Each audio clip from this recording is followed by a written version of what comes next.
Is Sony and Amazon's new series Spider Noir worth spending 8 hours of your family's watching time on? Well, let's have a look. Hello, welcome to Intermarifica, New Mexico, the channel where we look at things of wonder from the perspectives of faith and reason, philosophy and theology.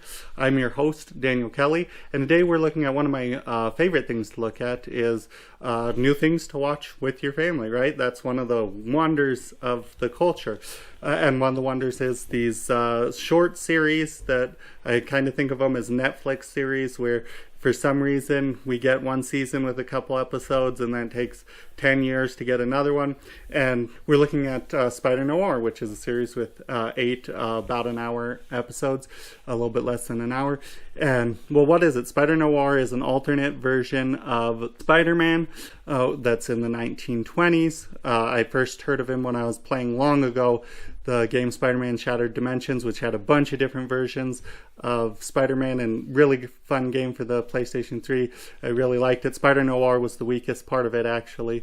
But then more recently, the board game Marvel Legendary, its Noir expansion, really, really good. Enjoy that very much, and Spider Noir is in that. And then, of course, there's the Into the Spider-Verse movies, the first animated movies, the first of which is really, really great. I love it. The second one is really, really boring, and we'll see what they do with the third one if it ever comes out.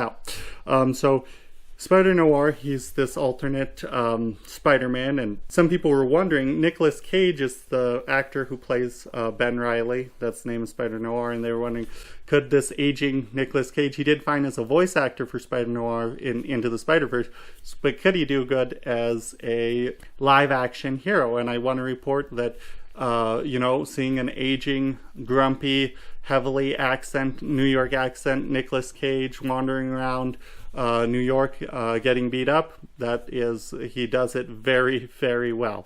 And it leans well, this show, into all the noir tropes, all the private investigator tropes. That's its main thing, is leaning into those, which I think is a good thing. We've had too much of superhero tropes and all these different kind of things. We're sick of them, but we haven't had noir stuff recently. So I think it's a good decision, and it focuses on him as a down on his luck after a series of unfortunate events investigator. And the really good thing is, like all noir movies, if you watch those older movies, is the strength of this is not the mystery. It's kind of light, the mysteries, right? He has 2 different cases that of course end up being the same one. All those tropes about the relationship of the main character to women, all those tropes are present. But the strength of this movie, of this show, like most noir things, is not the storyline or mystery per se, it's the characters, and the characters are really, really strong. The mob boss that's one of the main characters is really, really strong, like him. The investigative journalist that's kind of Spider Noir's best friend, Ben Reilly's best friend, all the characters are pretty strong, except kind of, again, these noir tropes, the women characters are not as strong as the male characters. You can call that chauvinistic or whatever you like, but it's just they're not as strong as the male characters. So all that is really, really cool. And they lean into that he is this, he's Ben Reilly man for the first huge part of the show instead of Spider Noir. You may wonder, hey, why is he why is he called Spider Noir, not Spider-Man Noir? I've heard, I didn't investigate, but it sounds right, that in their contract, Sony's contract, Spider-Man can't ever be drinking. And Ben Reilly, Spider Noir, does plenty of drinking in this, which makes sense, even for it's during Prohibition. But this trope, this character, this archetype, yeah, they would drink a lot, and so that kind of makes sense. And speaking of that might make you wonder, okay, all that sounds good, but what about can a Christian watch it? Are there morally problematic things for a Christian? And there are some. So let's go over that. Like, if you want to watch this with your family, there are some things you should know. The first thing is that there is a lot of cursing, and that's not good. And I don't like that in movies. And I actually looked up, I was curious, I was like, a lot of this cursing seems anachronistic for the 20s. And I looked it up, and Some of these curses, their first instances were in the 20s or 30s, so it could be that they were as common as this movie makes them. But I don't think it's realistic the way people are cursing. Could be wrong on that, but there is plenty of cursing. There is violence in it, right?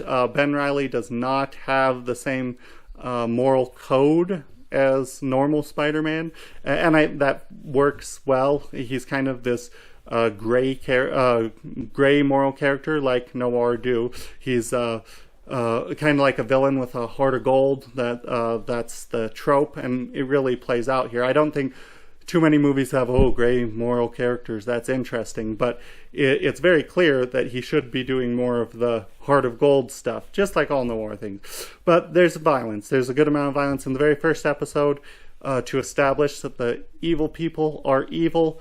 It's a very short part, but a man is tortured to death, and it's very bloody. And it's good to establish that the evil people are definitely evil, but that is a little bit concerning. There is obviously, nothing is shown, but there's the bad part of, cheating on your significant other. That's a big part of private investigators.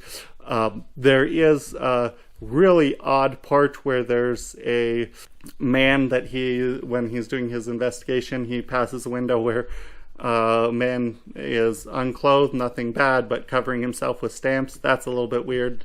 I think it's supposed to be funny, but it's a little weird. That's in the first episode. Then most of the episodes, there's not too much besides shoot 'em up and stuff, and the cursing.